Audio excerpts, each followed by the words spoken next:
فيلم فوكس، فيلم علم ولا خيال مؤلف؟ الفيلم بيبدأ بذكاء جيجي اللي بتلعب شخصيتها الممثلة مارجو روبي، ودي بتحاول تنفذ عملية احتيال بسيطة كده على نيكي اللي بيلعب دوره ويل سميث، ان هو يطلع معاها غرفة فندق عشان صاحبها يدخل عليهم فجأة ماسك مسدس ويهددهم بالقتل عشان نيكي يطلع كل اللي في جيوبه ويمشي، وده نوع من انواع النصب. نيكي بقى هنا مش بس بيكتشف الفيلم اللي بيتعمل عليه، لا ده بيشرح لهم اللي هم بيعملوه خطوة بخطوة، وبيثبت لها ان اللي هي فاكراه خطة ذكية جدا ده بالنسبة لأي محتال محترف لعب عيال. ودي بتبقى أول رسالة للفيلم، إن الاحتيال مش شطارة، ده علم وممكن أي حد يتعلمه. هنا الفيلم بيعمل حاجة ذكية جدا، بيخليك تشوف النصابين بدل ما هم أشرار وبيحتالوا على الناس الغلابة، لا ده بيخليك تتعاطف معاهم وتعيش معاهم وتتعلم منهم، وده أخطر أنواع السرد السينمائي. نيجي المشهد من أجمل مشاهد الفيلم. الفريق بتاع نيكي بيتحرك في الشارع وكأنه بيرقص رقصة جماعية مدروسة بالسنتي، واحد بيعمل حادثة صغيرة والتاني بيعكس الاتجاه، وواحد تالت يروح يلمس كتف، والرابع في اقل من ثانيتين تلاقي المحفظه اتسرقت،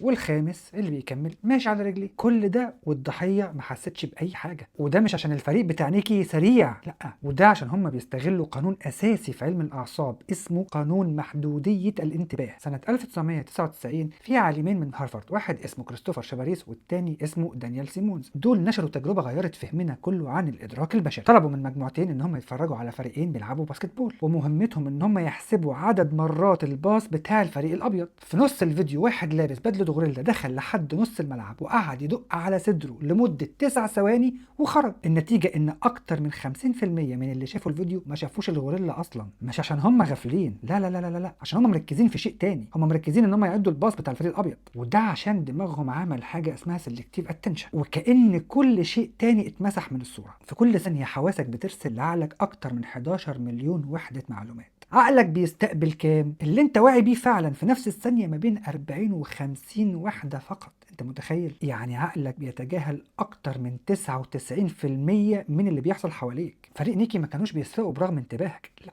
هم كانوا بيسرقوا باستخدام انتباهك. نيكي بيقول لجيجو بيشرح لها في الفيلم الناس بتشوف اللي هي عايزه تشوفه، مهمتنا احنا ان احنا نحدد ايه اللي هي عايزه تشوفه، وده مش شغل افلام، ده علم، وده مبدأ علمي في الحقيقه اسمه بروسيسنج توب داون. وده معناه ايه؟ ان الدماغ مش بيستقبل المعلومات بشكل محايد، هو بيبحث عن اللي عقلك متوقعه واللي يتوافق مع السياق اللي موجود فيه. طب النصاب بيعمل ايه؟ هو بيخلق الموقف اللي يتوقعه دماغك، حادثه، سؤال، دوشه، خناقه جنب منك، مخك بيركز في اللي حاصل قدامك واللي انت شايفه وبيتعمي عن اي شيء تاني. مثال على كده أبولو روبنز، وده كان بيدعى في الأوساط الأمنية إن هو أخطر رجل في أمريكا. عمل إيه أبولو روبنز؟ كان في حادثة موثقة لمجموعة من العملاء كانوا في مهمة غير رسمية، في خلال دقيقتين بس من كلامه معاهم سرق ساعة قائد المجموعة وحزامه والفلوس الفكة اللي في جيبه وكارت الشغل بتاعه في دقيقتين، وفي وسط كل الناس اللي واقفين حواليه أبولو عمل كده فعلا. كل ده والراجل كان بيتكلم معاه فيس تو فيس. طبعا مش عايز أقول لكم إن أبولو بعد كده بقى مستشار للإف بي آي، وده عشان يدربهم على عمليات التشتيت الذهني اللي النصابين بيعملوها. أبولو كمان قدم تيد توك مشهور جدا عن فن التضليل. نيكي في الفيلم استلهم شويه من شخصيه ابولو في الحقيقه، حتى المخرج عمل مقابله مع ابولو وهو بيكتب السيناريو. الفيلم هنا بيوضح شيء خطير جدا، ان العمليات الاحتياليه مش مجرد صدفه، كل عمليه بيسبقها مرحله اسمها ريكونايسنس. يعني ايه ريكونايسنس؟ يعني المسح والاستطلاع، يعرفوا سلوك الضحيه، تحديد نقاط ضعفه، يعرفوه كويس عن قرب ويحاولوا يراقبوه. وهو ده فعلا اللي بيعملوه النصابين اللي بجد. مفيش اي عمليه كبيره او ضخمه احتياليه غير لما بيعملوا الخطوات دي. نيكي في الفيلم بيشرح لجيجي مفهوم اسمه كولد ريدنج، او قراءة الشخصية من التفاصيل، ازاي بيلبس، ازاي بيمشي، ازاي بيتكلم، كل دول بيقول حاجة عن مستوى انتباه الضحية ومستوى الثقة، هل هو واثق في نفسه ولا لا، وهل هو قابل ان هو يتشتت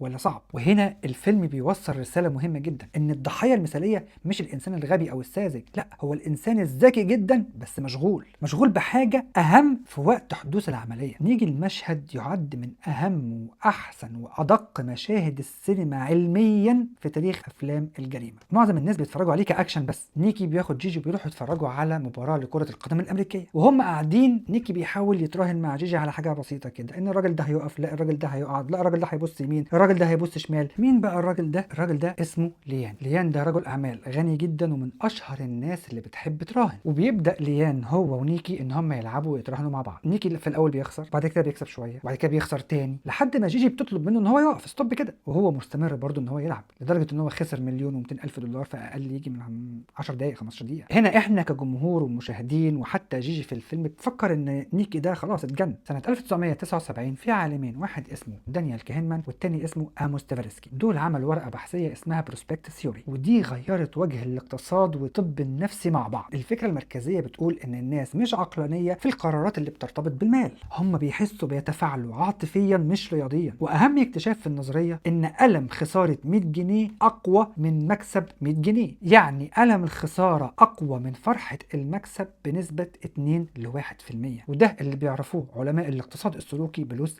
افرجان بيز. كهنمان حصل على جائزه نوبل في الاقتصاد سنه 2002، وكتابه التفكير السريع والبطيء من اكتر كتب علم النفس مبيعا في التاريخ. نرجع لنيكي وليان، وان نيكي عاوز يعوض خساره المليون و200 الف دولار، فبيتراهن ان ليان يقرر يختار شخص من الاستاد، وان جيجي هي اللي هتقول عليه، ولو قرارها طلع صح نيكي يفوز ب 2 مليون و400 الف دولار، ولو اختارت غلط خلاص هيخسر نيكي ضعف المبلغ ده. وده مش حوار عابر، هو اصلا نيكي حاطط واحد وعارف ان ليان هيختار الشخص ده. نيكي حاطط واحد زميله في الفريق في ارض الملعب ولابس لبس الفريق اللي بيشجعه ليان وكاتب عليه 55، وعارف ان ليان هيختار الشخص ده. طب ازاي؟ اول رقم تسمعه او تشوفه بيبقى المرساه اللي دماغك بتقيم كل الارقام الجايه بناء عليها، حتى لو المرساه دي جت بالصدفه او بشكل عشوائي تماما. في تجربه كلاسيكيه قام بيها تفرسكي وكهنمان، طلبوا من مجموعتين يقدروا النسبه المئويه للدول الافريقيه في الامم المتحده. قبل السؤال دوروا عجله قدام كل مجموعه، واحده وقفت على 10 والثانيه وقفت على 65. ان المجموعه اللي شافت 10 قدرت بس 25%، والمجموعه اللي شافت رقم 65 قدرت 45%. نفس السؤال بس الاجابات مختلفه، وده بسبب ان هم شافوا رقم عشوائي قبل ما يفكروا. نيكي في الفيلم عمل نفس الشيء، خلى ليان يشوف رقم 55 قبل ما يقابله كانكر، يعني حاجه كده موجوده في كل مكان، بيشوفه في الشارع وهو ماشي، بيشوفه في الاسانسير وهو نازل من السويت بتاعه. فلما جه يراهن على رقم اللاعب دماغه اصلا كان بيدور على الرقم 55، واول ما لقاه اختاره. نيكي بياخد الفلوس اللي كسبها من ليان وبيمشي هو وجيجي، وفي العربيه فجاه بيخلي العربيه تقف، بيقول للسواق اركن على جنب، وبيسيب جيجي في نص الطريق وبيمشي. فجاه جيجي بتنهار من الصدمه، حتى المتفرج مش فاهم هو ليه نيكي عمل كده. وده اصلا الفيلم قصده ان هو يخلي المشاهد في حاله ضبابيه زي جيجي في الفيلم، وهو اصلا بالظبط اللي انت بتحسه مع شخص انت مش عارف نواياه ايه. الجزء الثاني من الفيلم بيقلب كل الموازين. نيكي بيروح الارجنتين عشان يعمل عمليه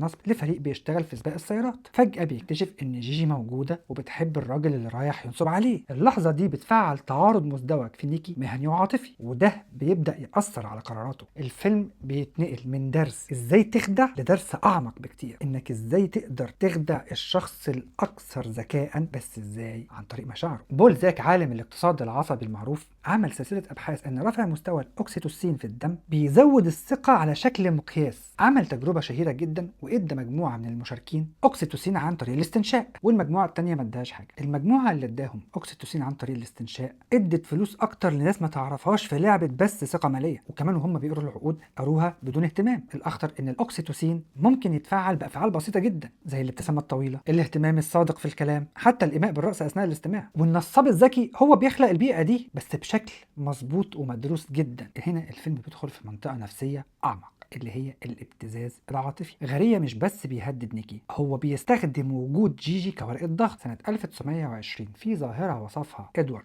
ثروندج بهالو افكت، ان انت ممكن تحكم على شخص بصفة ايجابية لمجرد بس شكله وسيم انيق ناجح. دماغك تلقائيا بيميل ان كل صفاته كلها كويسة، وده بيفسر ان ليه النصابين بتوع البورصة والعقارات دايما شيك ودايما باين ان هم اغنياء. وهنا الفيلم بيوصل لاعمق نقطة فيه. نيكي النصاب الذكي المحترف بيبدأ يتصرف بطريقة غير عقلانية تماما لمجرد بس ان مشاعره غلبت حساباته، وده مش ضعف في شخصية نيكي، دي طبيعة بشرية. الابحاث في علم الاعصاب بتقول ايه؟ ان مناطق المشاعر في المخ بتشتغل قبل مناطق التفكير المنطقي. في لحظات الضعف العاطفي بيكون صعب جدا ان المسؤول عن التخطيط والحكم يتجاوز الاستجابة العاطفية. هنا نيجي للتويست الاكبر في الفيلم، واللي خلى كتير من المشاهدين يرجعوا يشوفوا الفيلم من اوله جديد. نيكي وجيجي ما تقابلوش بالصدفة في الارجنتين، كان كل حاجة جزء من خطة طويلة ومحكمة لخداع بس غريب. الانفصال المفاجئ المفاجئ من نيكي، ظهور جيجي مع غارية، توتر، الضغط، كل ده مسرحيه. وده بالظبط اللي بيتسمى في عالم النصب الحقيقي باللونج كون او الاحتيال طويل المدى. اللونج كون هو اطول واخطر انواع الاحتيال، وده بيبدا من عده شهور لسنين كتير، وبيبدا بناء علاقه ثم ثقه ثم استثمار عاطفي. اشهر مثال على كده تشارلز بونزي اللي بقى فيه مخطط باسمه مخطط بونزي. في عشرينات القرن الماضي بنى امبراطوريه استثمار وهميه وكسب ثقه ملايين من المستثمرين على مدار سنين كتير قبل ما المخطط ينهار. والاضخم في التاريخ برنارد مادوف، وده ادار عمليه استثمار وهميه لاكثر من 30 سنه وجمع اكثر من 65 مليار دولار من بنوك ومؤسسات واغنياء حول العالم، واعترف بعد ما فلس في ازمه 2008. والضحايا هنا ما كانوش سذج ولا جهله، لا دول كانوا بنوك، مؤسسات كبيره، صناديق تحوط، وخبراء ماليين. والسبب الهاله او الهالو افكت اللي هي بتبقى الثقه المبنيه على مدار سنين كتير. نيجي لمثال شهير جدا، فرديناند والدو دي مارا، وده معروف بذا جريت امبوستر. ده عاش حياه نيكي كامله واكتر منها كمان. نجح انه اشتغل كطبيب جراح في البحريه الكنديه اثناء الحرب الكوريه، واجرى عمليات حقيقيه ونجحت، واشتغل كمدرس وكرجل دين ومدير سجن ومحامي. طب ازاي؟ كل مره كان بياخد هويه شخص حقيقي ويدرس شويه بس عشان الناس تصدقه وتثق فيه، وقبل ما يحصل اي تحقيق رسمي بيهرب. زي هالو افكت زائد الثقه المؤسسيه زائد غياب التحقيق الفعلي بيساوي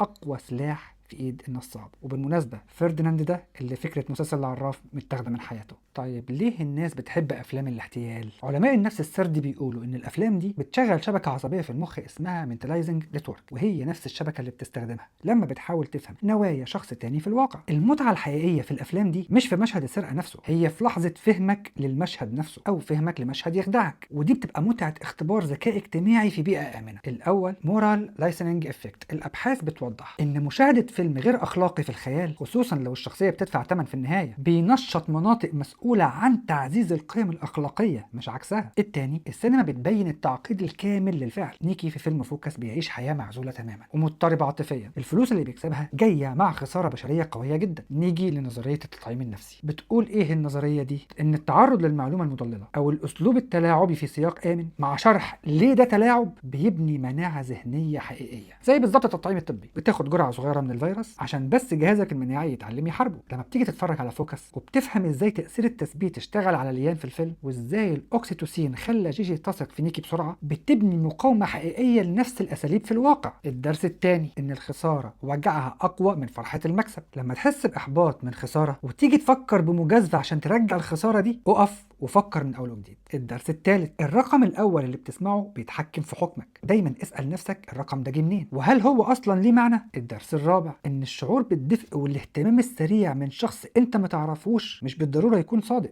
خد وقتك، الثقه بتتبني مش بنلاقيها. الهالو افكت دي ولازم تتحقق بنفسك. نيكي في فيلم فوكس قال في نهايه الفيلم في اللعبه دي دايما في شخص بيشوف اكتر منك. الفرق بين الضحيه والشخص المحمي مش الذكاء الفطري، الفرق هو المعرفه. لما بتعرف ازاي ان الانتباه الانتقائي ده بيشتغل، وان ازاي الخساره بتاثر على قراراتك، وازاي برضو ان الاوكسيتوسين بيخليك تثق بسرعه، بتبقى اصعب بكتير من ان حد يخدعك. وهو ده فيلمنا، فيلم فوكس، فيلم لايت كوميدي بس فيه علم كبير جدا، وفيلم فيه سسبنس قوي جدا، فيلم بطوله ويل سميث. لو عجبتك الحلقه اعمل فولو وسبسكرايب، واكتب في الكومنتات ايه نوعيه الافلام اللي انت تحب ان احنا نتكلم عنها ونعرضها. والسلام عليكم.